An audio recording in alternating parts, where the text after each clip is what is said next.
మీరు ఇలాంటి డ్రగ్స్ ఇవ్వబట్టే కదా మొన్న మీరు హైదరాబాద్ పోయినప్పుడు బేగంపేట టు నాంపల్లి సిబిఐ కోర్టుకు వెళ్తున్నప్పుడు ఏమన్నారండి అందరూ? రప్ప రప్ప. ఏంటిది? ఇదేమన్నా పుష్ప 2 సినిమానా?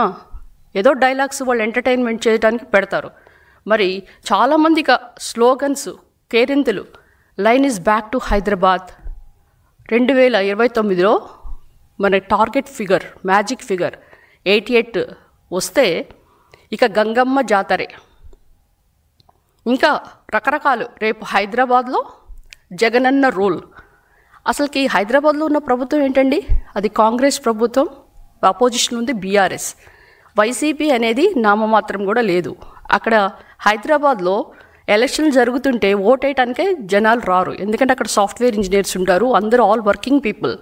ఆల్మోస్ట్ ఒక 45 to 50% పోలింగ్ అవటమే చాలా కష్టం, పోల్ అవటం. అలాంటి సందర్భాల్లో ఈ బ్యాచ్నంతా ఎక్కడి నుంచి తీసుకొచ్చారు అంటే మీరు పెయిడ్ బ్యాచ్, పెయిడ్ ఆర్టిస్టులు కాదా?